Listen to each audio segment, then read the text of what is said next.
Muy buenos días y bienvenidos a La Trinchera en la mañana de este sábado 15 de febrero de 2025. Son las 8:22, las 7:22 en las Islas Canarias, y antes de comenzar a repasar las principales noticias, os recordamos que nos gusta escuchar vuestras opiniones. Vuestras opiniones son la esencia de este programa. Hoy preguntamos: ¿qué opinas del escrache comunistoide en la Complutense a Iván Espinosa de los Monteros?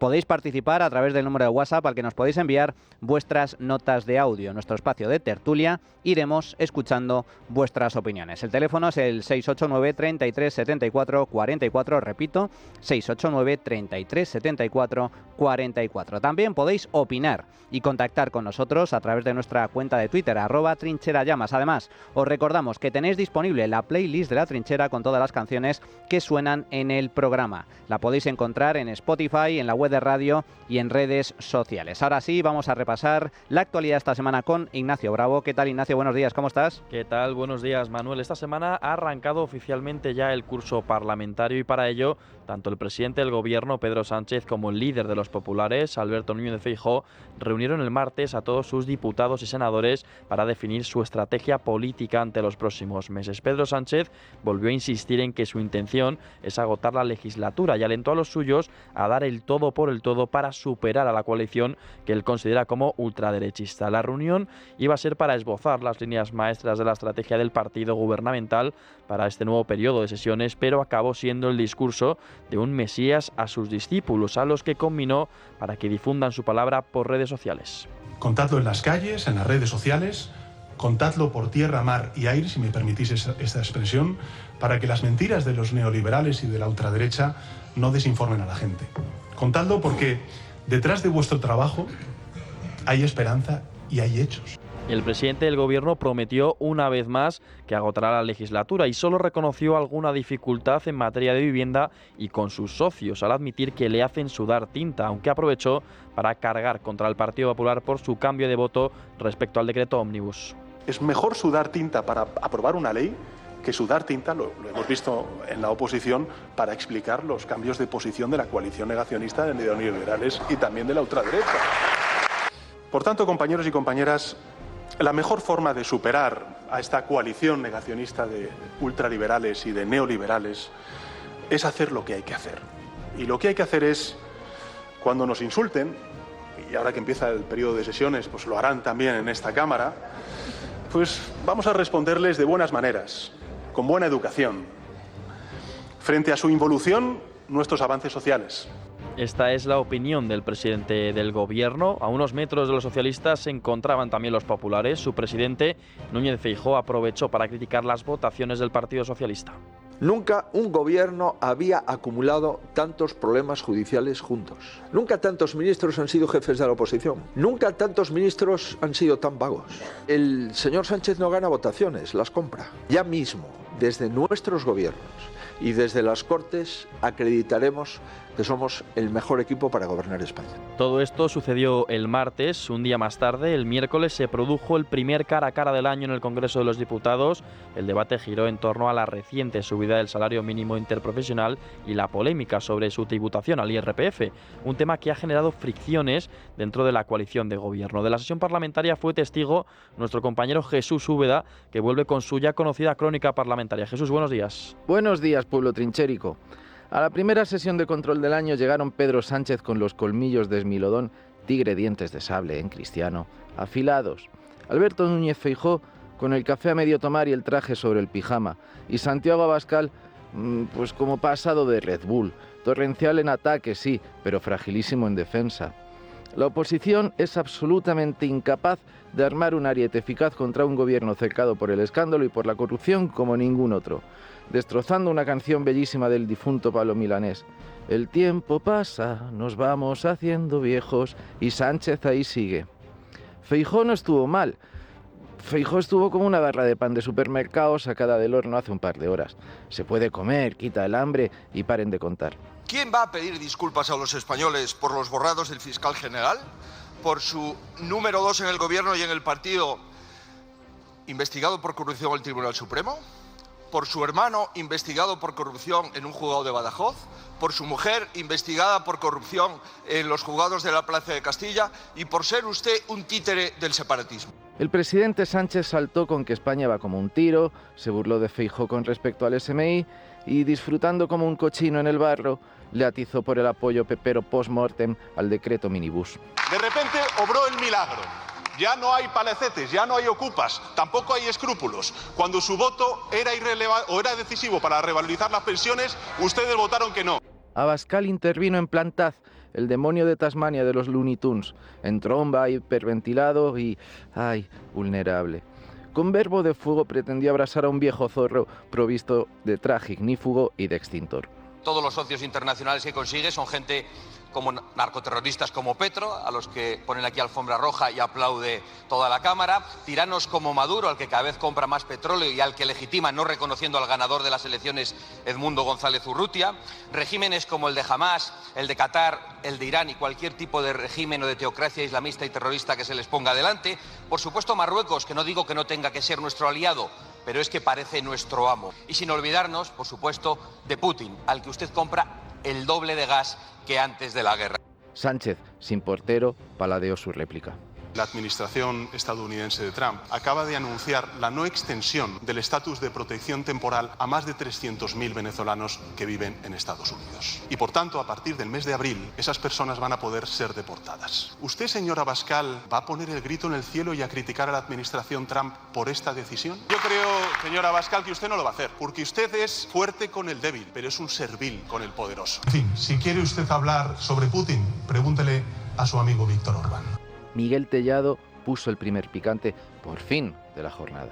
Se va el señor Sánchez, se ve que tiene prisa y se conoce que eso del absentismo laboral es algo familiar, es algo genético, algo hereditario. 2 gotitas de agua, 2 gotitas de agua, lo vimos en la declaración judicial del hermano. 20 minutitos, Pedro Sánchez ya se va.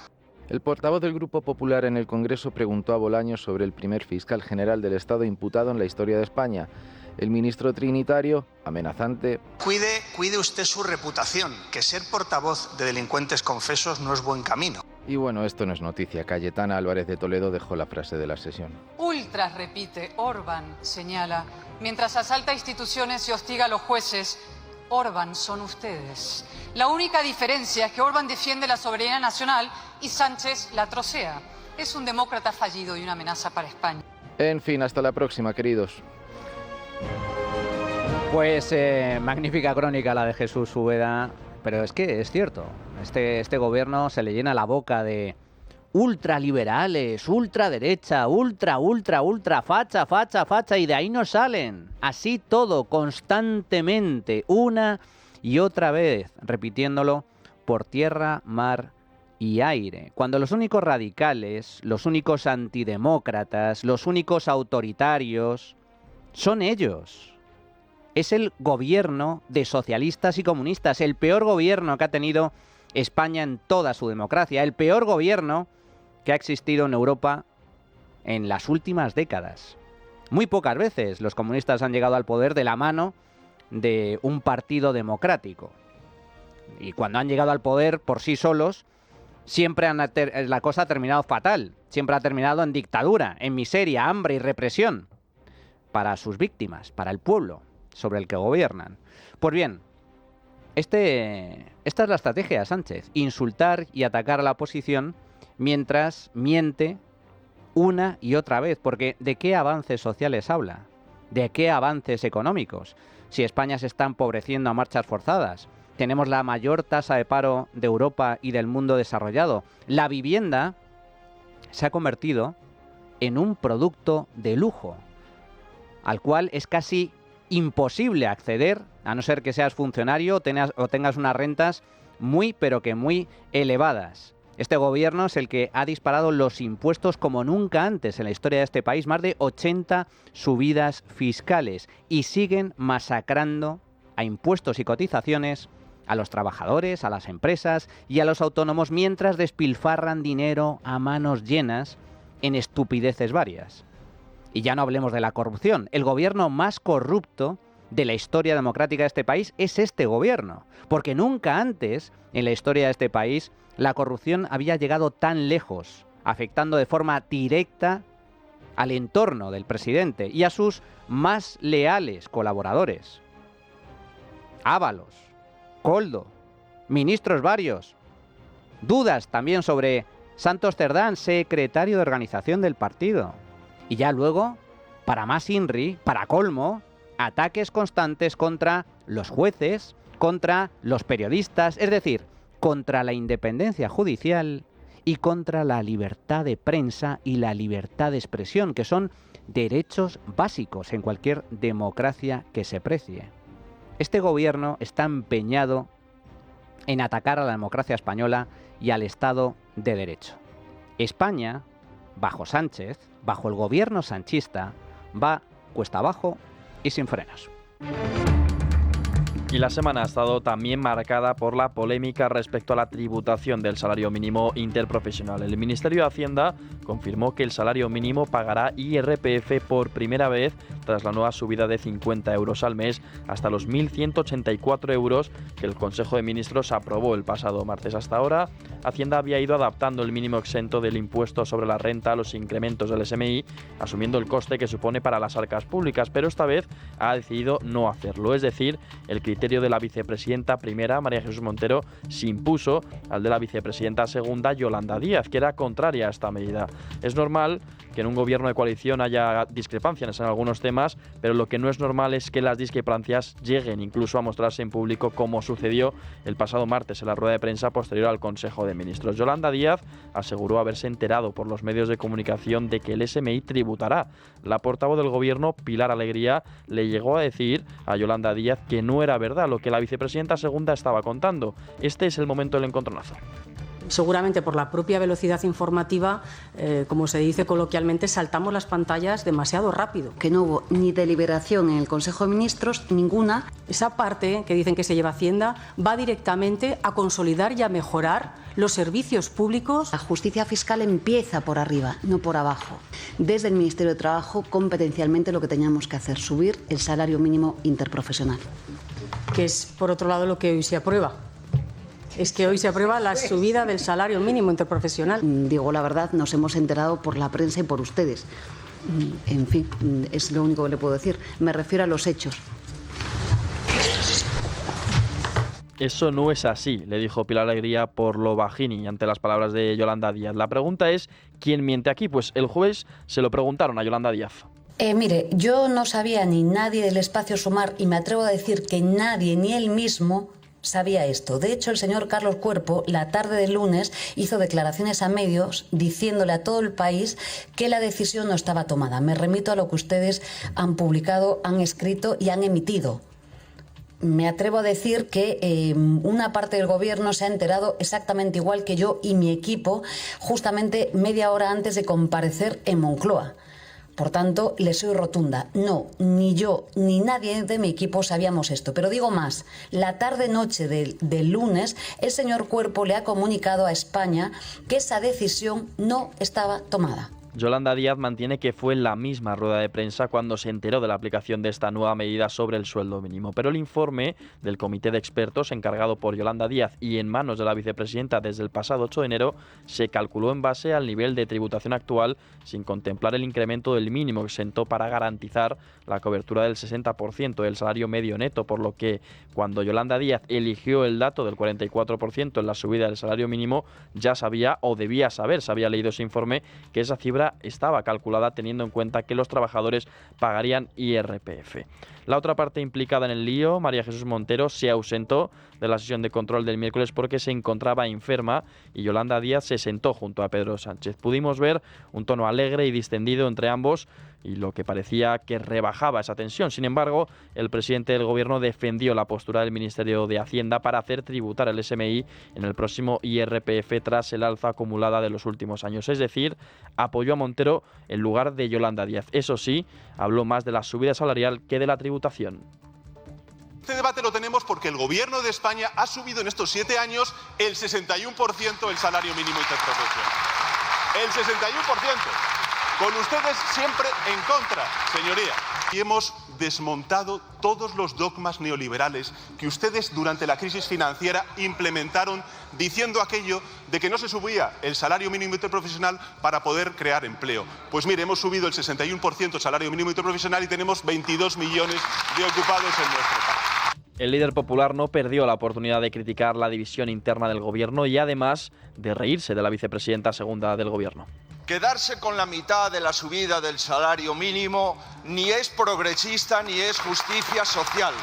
Por cierto, señoría, el paripé que ayer montaron los ministros de Sumar con los ministros socialistas, señora Díaz, a Pablo Iglesias esto no se lo habrían colado. Precisamente sobre esto fueron preguntados varios miembros del Congreso a la salida de esta sesión. La ministra portavoz Pilar Alegría aprovechó el miércoles para bajar el tono. Que vimos ayer en el Consejo de Ministros, ¿se arrepiente de algo? Bueno, yo me siento muy orgullosa de haber sido capaces de aprobar una subida de un 61% del salario mínimo. ¿Habrá rectificación? ¿Cuál la imagen que dieron ayer en el Consejo de Ministros? El gobierno trata de bajar el tono, pero los socios hacen todo lo contrario. Esquerra y Junts critican al Ejecutivo la imagen que el martes dieron en rueda de prensa Míriam Nogueras, portavoz de Junts, y Gabriel Rufián, portavoz de RC. Que nosotros estamos perplejos porque al final la imagen de un gobierno miembro de la Unión Europea que ha dado este gobierno español ayer de insolvencia, de incluso de caos, de irresponsabilidad, de poco rigor, solo hace que reforzar nuestra teoría de la desconfianza. Es muy complicado y muy difícil poder confiar en un gobierno que incluso ni entre él es capaz de poder llegar a acuerdos. Me van a permitir que sea maleducado. Yo le pido al PSOE que deje de cagarla. Gracias. Tras toda la polémica, este jueves Sumar emplazó formalmente al Ministerio de Hacienda a convocar una reunión con trabajo para alcanzar una solución negociada que suponga dejar exento de tributación el salario mínimo interprofesional. Verónica Martínez Barbero es la portavoz de Sumar. Nosotras mantenemos la exención del salario mínimo interprofesional como la renta más baja de trabajo y además lo que pedimos, lo hemos pedido de diversas maneras, pero ahora lo hacemos expresamente, es que el Ministerio de Hacienda convoque formalmente un diálogo entre las partes involucradas en esta decisión, porque el Ministerio de Trabajo ya ha hecho lo que tenía que hacer, que era subir el salario mínimo interprofesional, y ahora lo que queremos es, desde la lealtad de socias de gobierno y de grupo parlamentario que representa al gobierno en esta Cámara, poder alcanzar una solución negociada a la situación del IRPF en el SMI. Bueno, pues ya tenemos lío, ya tenemos salseo, ya tenemos polémica en el seno del gobierno, Sumar en contra de la tributación del salario mínimo, el PSOE a favor. Bueno, distensiones a nivel interno que quizás muestran algo más que podría tener consecuencias para el gobierno de coalición. Yolanda Díaz se está demostrando que ya no le sirve excesivamente bien a Pedro Sánchez porque no está logrando movilizar al voto que está a su izquierda, a la extrema izquierda, y para eso sirve Yolanda Díaz. En teoría lidera Sumar, que es una coalición de extrema izquierda, para, en última instancia, apoyar al gobierno de Pedro Sánchez en caso de elecciones, pero si no logra recabar votos, de nada le sirve Yolanda Díaz en el gobierno y de nada le sirve como líder de Sumar. Pero más allá de esta discrepancia, lo cierto es que el debate se ha centrado en si el SMI debe tributar o no debe tributar sobre el IRPF, y nadie se centra en lo que debería ser realmente relevante, y es la propia subida del salario mínimo hasta cerca de los 1.200 euros al mes, porque, amigos, subir el salario mínimo, subir cualquier salario o fijar cualquier precio de forma arbitraria por ley, crea muchos más problemas que soluciones.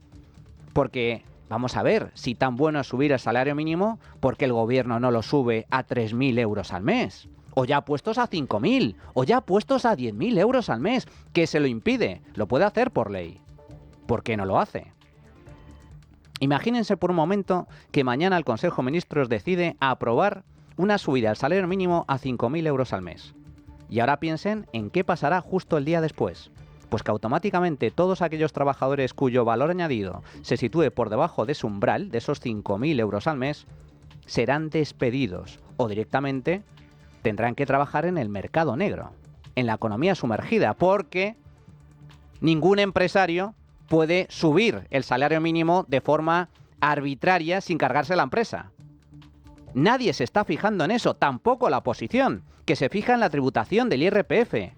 No ha habido cambios en la tributación, no se engañen. El año pasado, quien cobraba el salario mínimo interprofesional, 15.876 euros brutos al año, pagaba 0 euros de IRPF. Y en el año 2025, el que tuviera ese mismo sueldo, 15.876 euros brutos, también va a pagar 0 euros en IRPF. Y lo mismo sucede con el actual salario mínimo. El año pasado, quien ganara 16.576 euros brutos, pagaba 340 euros de IRPF. Y ahora ese es el umbral del nuevo salario mínimo interprofesional en el año 2025 y paga exactamente lo mismo en IRPF. El gobierno no ha subido los impuestos, tampoco los ha bajado. De hecho, eliminar la tributación sobre el salario mínimo supondría una rebaja de impuestos para todos aquellos que cobren 16.576 euros brutos al año. Y lo que ha hecho el gobierno es no hacer nada. Suben el salario mínimo, pero mantienen la tributación. Los contribuyentes pagan exactamente lo mismo en el IRPF. El que no pagaba el año pasado no paga este año.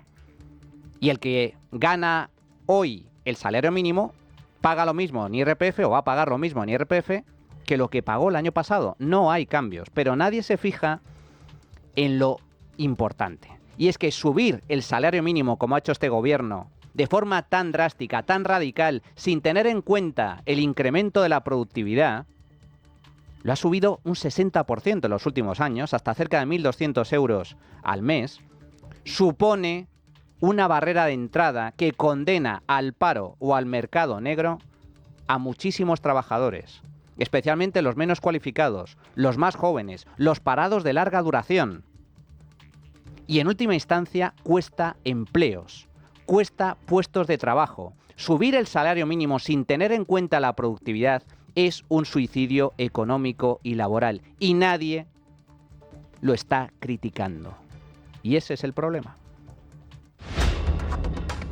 Otro asunto importante que ha sucedido también esta semana, el mismo miércoles, en el Pleno, es la aprobación del decreto minibús del Gobierno con los votos favorables del PP. Los parlamentarios han votado sí al decreto que incluye la revaloración de las pensiones y la bonificación al transporte público.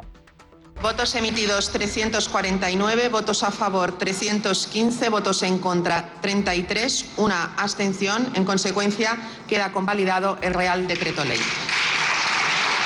Tras una negociación con los de Carles Puigdemont, el PSOE obtuvo el sí de Junts para tramitar esta medida a cambio de tramitar su iniciativa para pedir a Pedro Sánchez que se someta a una cuestión de confianza y de excluir del decreto algunas medidas económicas y tributarias. Sobre la cuestión de confianza se pronunció este jueves precisamente otro de los socios de gobierno, Podemos. Su portavoz, Ione Belarra, cree que ni siquiera se votará esta PNL en el Congreso. Yo creo que esa moción, es que tengo dudas de que se vaya a votar siquiera la PNL, la verdad. No ya que no se va a producir la moción de confianza, que es evidente, sino que tengo serias dudas de que se vaya a votar simplemente la PNL. Porque lo que hemos visto en estos 2 últimos meses es que el Gobierno lleva 1 año y medio mintiéndole a la gente. Le han dicho, no hacemos cosas de izquierdas porque Junts no quiere. Yo decía ayer en el Pleno del Congreso, hombre, creo yo que Junts no ha obligado al Gobierno a regalar miles de millones de euros a las aseguradoras sanitarias privadas a través de Muface. Creo que Junts no es el responsable de que no se vaya a pagar el IMV a miles de familias en febrero. Sea como sea, el Congreso ha convalidado la revalorización de las pensiones, la prórroga de los descuentos al transporte público hasta junio de 2025 y las ayudas para las personas afectadas por la DANA. En concreto, el decreto Ómnibus incluye la subida del 2,8% para las pensiones contributivas. Para las pensiones mínimas la subida es del 6%, mientras que para las no contributivas y el ingreso mínimo vital es del 9%. También se incluye la aplicación de la cuota de solidaridad desde 2025, el aumento de las bases máximas de cotización, la subida de la pensión máxima hasta los 3.267 euros al mes y el aumento del mecanismo de equidad intergeneracional, así como la prohibición también del corte de suministros básicos y desahucios a personas vulnerables y otras ayudas para las personas afectadas por el temporal de la Dana y La Palma. Y esta votación la ganó el Gobierno, pero también se produjo otra donde obtuvo una derrota parlamentaria. El Partido Popular presentó una proposición para alargar la vida de las centrales nucleares que el Gobierno quiere cerrar. El PP ganó el miércoles la votación gracias al apoyo de Vox y también a la abstención de Junts y Esquerra, ya que no quieren que se cierren las centrales nucleares de Tarragona, pero la votación no es vinculante para el Gobierno. En primer lugar, la proposición no de ley del Grupo Parlamentario Popular sobre el cierre programado de la generación nuclear en España. Se vota en sus términos. Votamos. Votos emitidos.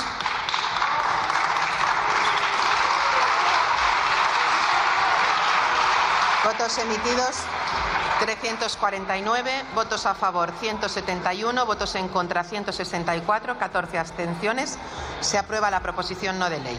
Durante el debate celebrado este pasado martes, el PSOE utilizó sus argumentos habituales para volver a defender el cierre, apoyado por sus socios de izquierda que en algún caso utilizaron argumentos sonrojantes sobre este tipo de tecnología y su papel en España. Mientras, el diputado del Partido Popular, Guillermo Mariscal, fue el encargado de defender la proposición no de ley de los populares que reclamaba la extensión de la vida de estos 7 reactores españoles, preguntándose por qué el PSOE quiere cerrar una tecnología que produce energía de forma continua y segura y que sí sigue disponible para que nos hará más libres y menos independientes. No hay razones ni económicas, ni de sostenibilidad ambiental, ni autonomía estratégica para el cierre. España necesita un modelo energético que cuente hoy con la energía nuclear, porque es una pieza clave en esa ecuación. Tan dañina puede ser una ideología, o mejor dicho, una obsesión, señores del Grupo Socialista, tan dañina esa obsesión, y les miro a ustedes. Cerrar las centrales es un error monumental, un suicidio energético, una decisión basada en la ideología y no en la racionalidad. Señorías, aún estamos a tiempo de que rectifiquen. En crónica de tribunales, esta semana es noticia Laura Borràs. El Tribunal Supremo ha confirmado la condena a 4 años y medio de prisión, 13 años de inhabilitación y multa de 36.000 euros impuesta a la expresidenta del Parlamento de Cataluña y de Junts por delitos de prevaricación administrativa continuado de falsedad en documento oficial y como inductora de un delito continuado de falsedad en documento mercantil por adjudicar de forma irregular a un conocido mediante 18 contratos menores la elaboración del portal web de la Institución de las Letras Catalanes, que ya dirigía entre 2013 y 2018 por un valor de 335.700 euros.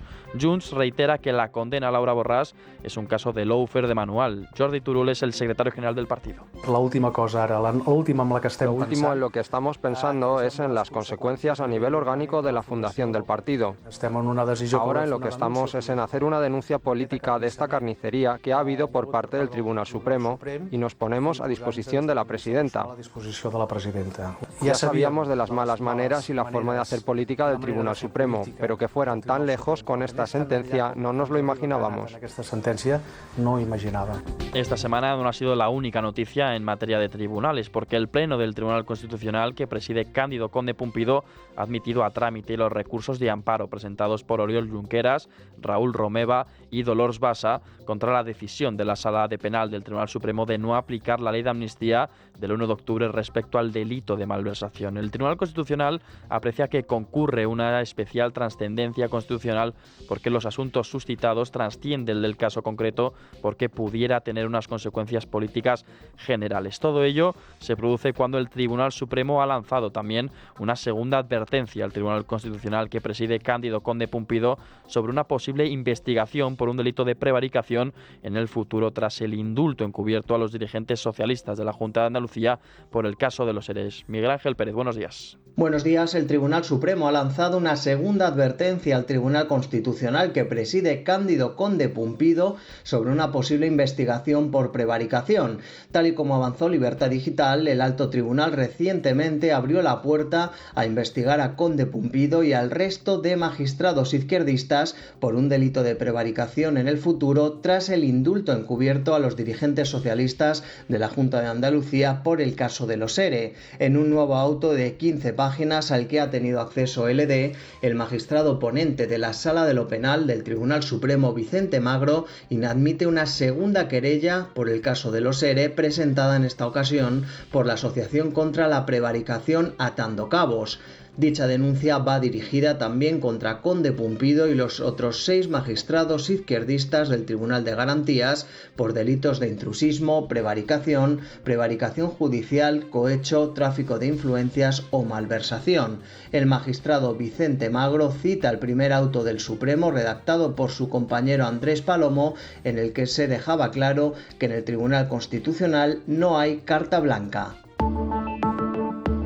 Y seguimos muy pendiente también en materia de tribunales, porque cada vez estamos más cerca de conocer la sentencia de Luis Rubiales por su beso no consentido a la jugadora de la selección femenina Jenny Hermoso. Según recoge el Boletín Oficial del Estado, en lo que respecta a los plazos para dictar esta sentencia en primera instancia, se establecen 10 días para el juicio verbal y 20 para el juicio ordinario. La Fiscalía solicita para Luis Rubiales una pena de 2 años y medio de prisión por agresión sexual y coacciones, además de su inhabilitación para trabajar en el ámbito deportivo durante el tiempo de esa condena. También pide que indemnice a Jennifer Hermoso con 50.000 euros, que cumpla 2 años de libertad vigilada y que tenga prohibido comunicarse o acercarse a la jugadora a menos de 200 metros durante 4 años. Todo ello se produce cuando esta semana ha declarado precisamente el propio Rubiales, quien ha asegurado que el beso fue consentido. También ha declarado el seleccionador femenino, el ex seleccionador femenino Jorge Vilda, para quien la Fiscalía pide 1 año y medio de prisión por un delito de coacciones. Adrián Pajares, buenos días. Buenos días. El juicio contra Luis Rubiales por el beso no consentido a Jennifer Hermoso ha concluido tras 2 semanas de intensas sesiones en la Audiencia Nacional de San Fernando de Henares,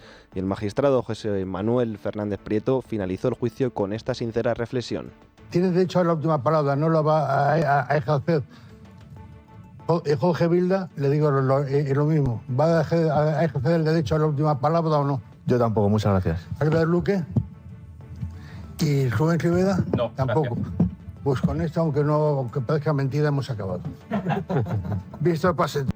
Visto para sentencia, decía el juez, y mostraba su hartazgo sobre este juicio, pero el expresidente de la Real Federación Española de Fútbol enfrenta cargos por presunta agresión sexual y coacciones, con una posible condena de 2 años y medio de prisión. Junto a él, Jorge Vilda, Albert Luque y Rubén Rivera están acusados de coacciones con penas solicitadas de 1 año y medio de cárcel para cada uno. El proceso de todo este juicio se inició el 3 de febrero con el testimonio de Jennifer Hermoso, quien relató cómo el incidente empañó uno de los días más felices de su vida. Por su parte, la Fiscalía y las acusaciones enfatizaron la ausencia de consentimiento en este acto. Sin embargo, la defensa de Luis Rubiales argumentó que el beso fue consensuado, presentando incluso un informe pericial de lectura de labios que sugería que Rubiales preguntó a Hermoso si la podía dar un beso, y la posterior respuesta de Jenny Hermoso de que aceptaba dicho beso. Así lo defendía la abogada de Rubiales. Yo creo, señoría, que si hubiera sido objeto de una agresión sexual, si ella lo hubiera vivido así, porque no consintió, si la señora Jennifer Hermoso se quedó en shock por esa conducta inesperada, invasiva de su intimidad sexual, no se puede contestar, pues vale. Muchas gracias, Adrián. El pasado jueves, la Fundación Libertad Sin Ira invitó al exportavoz parlamentario de Vox, Iván Espinosa de los Monteros, a dar una charla a la Facultad de Políticas de la Universidad Complutense, pero finalmente tuvo que suspenderse después de que cientos de radicales de ultraizquierda se hayan acercado para reventar el acto a gritos de "fuera fascistas" de la universidad.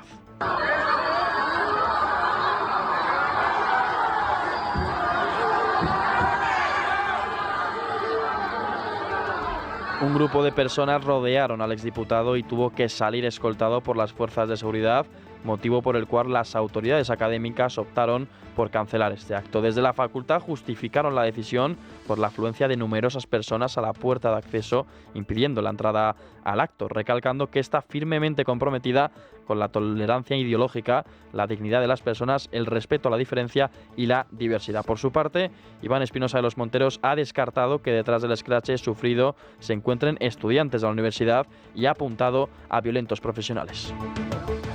Activistas de extrema izquierda, lo típico en este tipo de facultades, la Facultad de Políticas de la Universidad Complutense, donde por cierto es profesor asociado Pablo Iglesias, entre otros. También es profesor Monedero y tantos otros podemitas. Lo cierto es que estos son los escrachadores profesionales, los que se dedican a amenazar, a coaccionar, a agredir a todo aquel que piensa diferente. Es una vergüenza este tipo de scratches siempre, pero muy especialmente en la universidad. Y aquí los responsables son las autoridades universitarias, que toleraron la concentración de estos energúmenos a las puertas de la facultad para impedir una conferencia, para impedir que la gente se exprese libremente. Los únicos fascistas de verdad que quedan en España son los que se hacen llamar antifascistas. Bueno, ahora vamos a ir a tiempo de tertulia, pero antes un consejo. Hace unos días estuvo aquí con nosotros el CEO de Cibislen y me pareció muy interesante lo que nos contaba sobre su modelo de inversión inmobiliaria. Ofrecen garantías en todos sus proyectos y las rentabilidades van del 10 al 13% anual, además de que se puede invertir desde 250 euros. Cuesta creerlo, sí, pero es todo cierto. Os animo a visitar cibislen.com. La trinchera de llamas.